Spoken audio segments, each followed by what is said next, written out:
సహోదరి సహోదరులారా, జీవితంలో మనకు అనుగ్రహించబడిన శోధనలన్నిటినీ ఏ విధముగా మనకు దేవుడు కార్యములను చేస్తూ ఉన్నాడని, పరిపూర్ణమైన రక్షణ జీవితమును అనుగ్రహించే దేవుడుగా ఉన్నాడని, నా జీవితంలో కలిగే శోధనలన్నిటినీ ఏ విధమైన కృప దేవుడు అనుగ్రహించేటకు నాకు సిద్ధపడి ఉన్నాడని, దేవుడు అనుగ్రహించే బిడ్డలుగా ఉండే భాగ్యముగా ఉన్నాడని, పరిపూర్ణమైన విడుదల నాకు అనుగ్రహించే దేవుడుగా ఉన్నాడని, పరిపూర్ణమైన రక్షణ నాకు అనుగ్రహించే దేవుడుగా ఉన్నాడని వాక్యం ద్వారా మనం చూస్తున్నాం.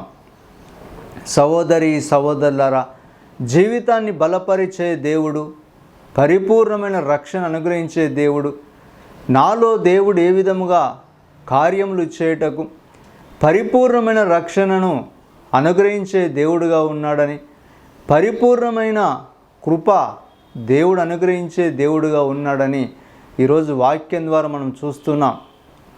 సహోదరి సహోదరులారా, జీవితంలో శోధన మనకు కలుగుచున్నప్పుడు, జీవితంలో శోధన కలుగుతున్నప్పుడు నాకెందుకు వేదన కలుగుతుందని ఈరోజు వాక్యం ద్వారా మనం చూస్తున్నాం. ఈరోజు అదే అంశముగా పశ్చాత్తాప పడవలసిన అంశముగా మరల మనం చూస్తున్నాం.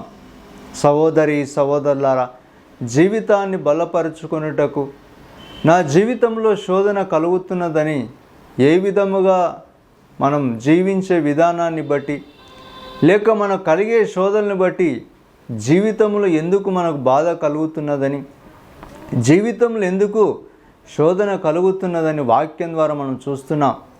సహోదరి సహోదరులారా, జీవితాన్ని బలపరచుటకు దేవుడు ఉన్నాడని, నన్ను స్థిరపరిచే దేవుడు ఉన్నాడని, ఈ జీవితంలో శోధన నాకు ఉన్నదని వాక్యం ద్వారా మనం చూస్తున్నాం. సహోదరి సహోదరులారా, పరిపూర్ణమైన రక్షణను అనుగ్రహించే దేవుడు నాలో ఉన్నప్పుడు నా జీవితాన్ని పశ్చాత్తాప హృదయముగా నేను మార్చుకొని ఏ విధముగా జీవించాలని, ఏ విధముగా బ్రతుకుటకు దేవుడు నాకు అనుగ్రహించి ఉన్నాడని వాక్యం ద్వారా మనం చూస్తున్నాం. సహోదరి సహోదరులారా, అందుకే పశ్చాత్తాప అంశం ద్వారా బలపరిచే దేవుడు ఉన్నాడని, నేను దేవుని దగ్గరికి వచ్చినప్పుడు పశ్చాత్తాపం అనే హృదయం చెంత నేను ఏ విధముగా జీవించగలమని వాక్యం ద్వారా మనం చూస్తున్నాం.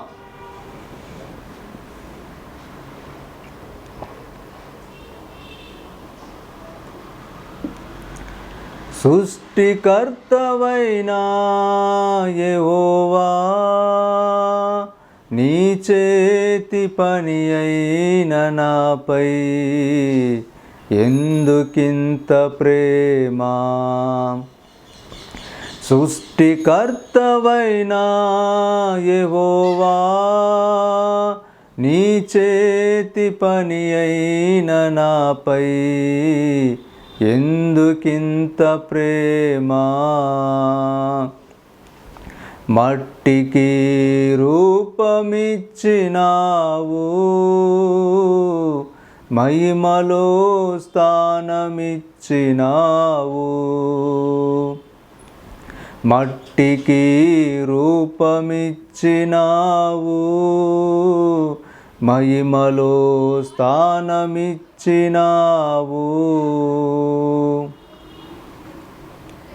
సహోదరి సహోదరులారా, జీవితాన్ని ఏ విధముగా బలపరుచుకొనుటకు, జీవితాన్ని ఏ విధముగా నడిచే బిడ్డలుగా మనం ఉన్నామని, జీవితాన్ని ఏ విధముగా స్థిరపరుచుకొనుటకు పరిపూర్ణమైన రక్షణ జీవితం దేవుడు అనుగ్రహిస్తున్నాడని, అదే రీతిగా పశ్చాత్తాప హృదయముగా నేను పరిపూర్ణమైన కృప నేను పొందినప్పుడు నా జీవితంలో ఏ విధమైన భాగ్యముగా నేను మారగలనని, జీవితంలో ఏ విధమైన భాగ్యం చేతని నింపబడినప్పుడు పశ్చాత్తాప హృదయమే నాకు పరిపూర్ణత కలిగించునని వాక్యం ద్వారా మనం చూస్తున్నాం.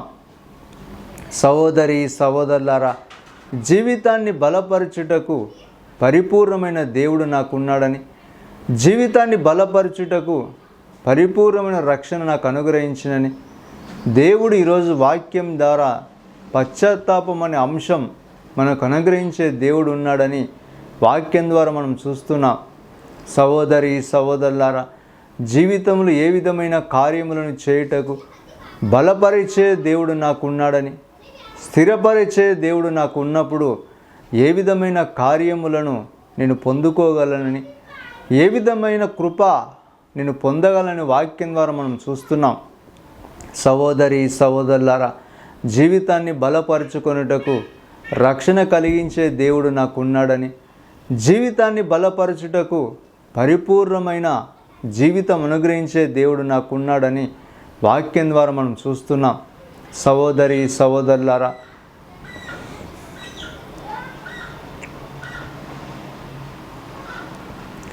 నాలో నిన్ను చూసావు,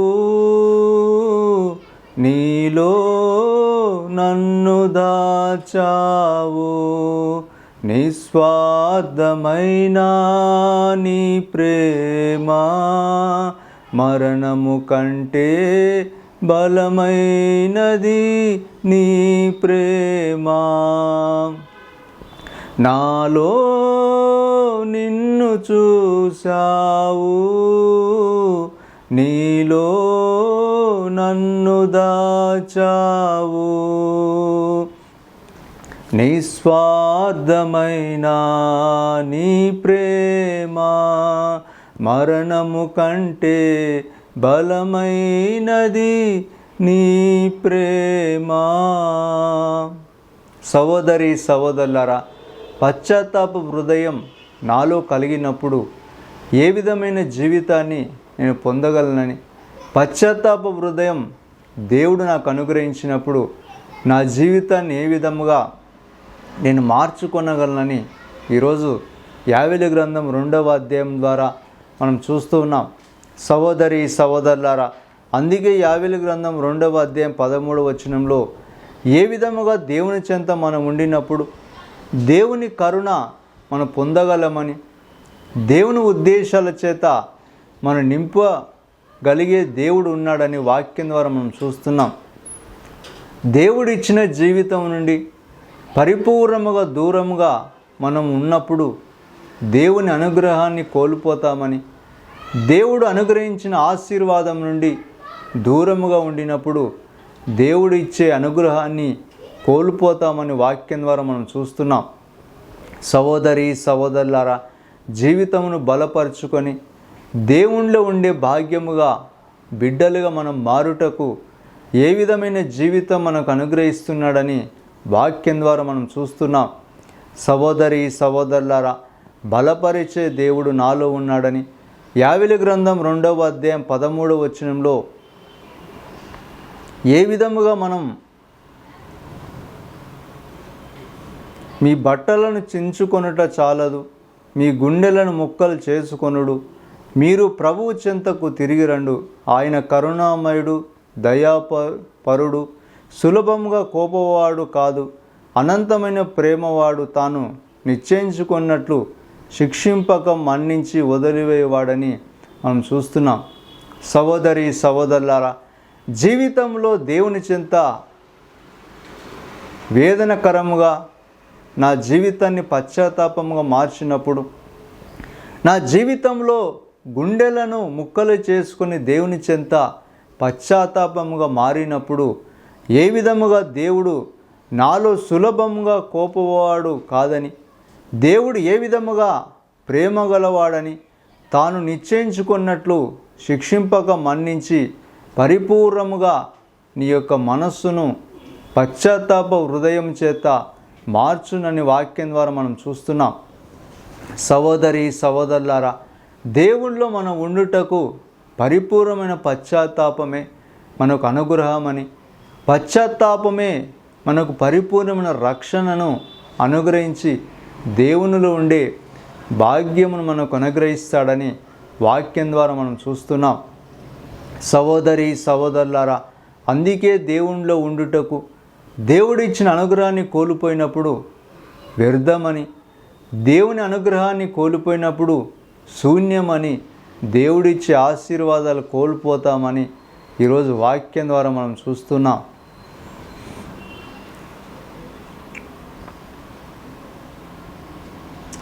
ఏ కాంతి లేని నీ శిధిలో, ఏ తోడు లేని విషాదపు వీధులలో, ఎన్నో అపాయపు అంచులలో నన్నాదుకున్న నా కన్న తండ్రివి.